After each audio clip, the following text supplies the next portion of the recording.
Yn y fideo yma, mi wnawn ni ystyried sut i ddatrys hafaliadau sydd yn cynnwys ffracsiynau algebraidd, ond ble mae enwaduron y ffracsiynau i gyd yn rifau.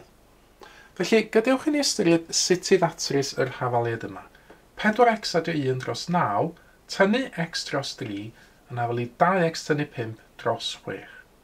Na, dyn ni'n gweld yn yr hafaliad yma, mae gennym ni ffracsiynau algebraidd, ond mae'r enwaduron i gyd yn rifau. Mae gennym ni 9, 3 a 6 fel enwaduron y ffracsiynau. Nawr, y techneg yn y math yma gwestiwn yw i ffeindio yn gyntaf cyfenwadur lleiaf y ffracsiynau yma i gyd.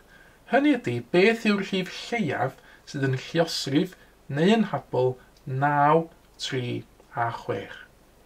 Wel, un ffordd o ddarganfod yna yw i sgwennu allan y tablau yma yn unigol. Felly, na i sgwennu tabl 9 allan, neu cychwyn tabl 9 yn fan hyn. Wedyn, na i gychwyn sgwennu tabl 3 allan.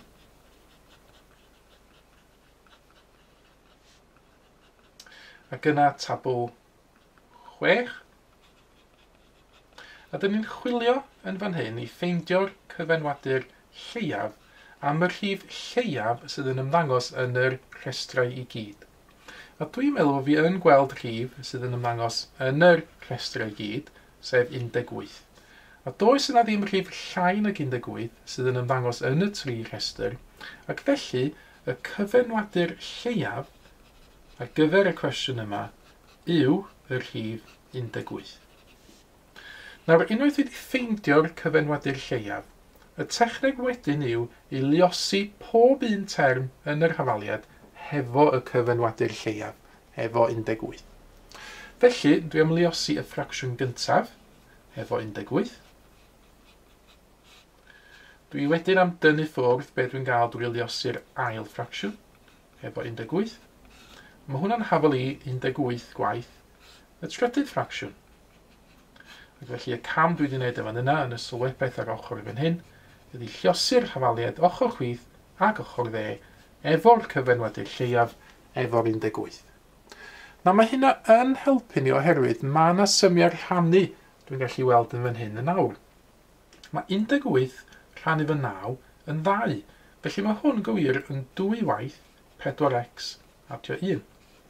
Wedyn, mae 18 rhannu fy 3 yn 6, felly mae hwn yn mynd yn dynnu ffwrdd 6 gwaith yr x. Ac yna, yn fan hyn, dwi'n gweld 18 rhannu fy 6, sydd yn 3, felly mae gen i fi gywir 2 gwaith y 2x tynnu 5. A dyna fi wedi gwneud ychydig o symleiddio yn fan yna. Y cam nesaf yw i gael gwared o'r cromfacha mae gyd drwy ehangu allan.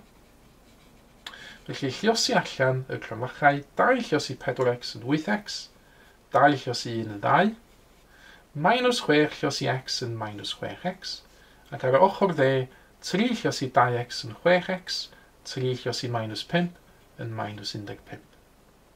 Mae yna bach o dacluso fyny yn nawr i wneud, bach o gasglu termau. Ar ochr chwith, mae 8x tynnu 6x yn 2x, mae gen i fi plus 2 yna, mae hwnna'n hafel i 6x tynnu 15. Nawr, y cam nesaf, dwi'n meddwl dwi am gyfnewid ochra yr hafaliad yma yn nawr. Dwi am roed yr 6x tynnu 15 ar ochr chwith, a'r 2x adio 2 ar ochr dde. Mae hyn yn sicrhau bod fi'n mynd i gael rhywbeth positif mae'n mynd ar gyfer x ar y chwith, rhywbeth positif ar gyfer y rhif ar ochr dde. Roedd y cam nesaf, be dwi'n gwneud ydy, dwi'n dynnu 2x i ffwrdd o bob ochr o'r hafaliad, 6x tynnu 2x yn 4x, minus 15 yn dal yna, 2x tynnu 2x yn ddim byd, gadael fi fy 2. Wedyn, dwi am adio 15 i bob ochr o'r hafaliad.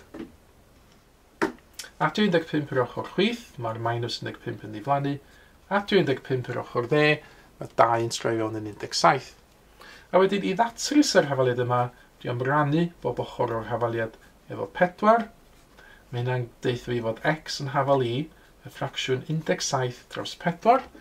Os dwi'n hapus efo'r ffracsiwn pen drwm yna, wedi adael o, fel mae o, neu mae gen i fi'r opsiwn yn newid o'i fod yn rhif cymysg, mae 4 yn ffitio yn 17, 4 gwaith, a mae yna 1 dros ben.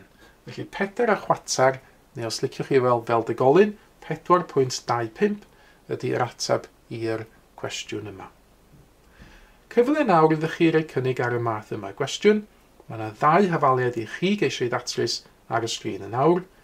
Ffeindiwch eich atebion eich hun ac yna cymharwch nhw yn erbyn yr atebion cywir sydd yn nawr yn cael ei dangos ar y sgrin.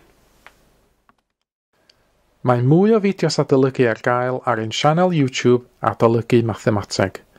Am y newyddion diweddaraf neu holi cwestiwn, dilynwch ein cyfrif trydar @mathemateg. Neu ewch i'n gwefan www.mathemateg.com am fwy o adnoddau adolygu.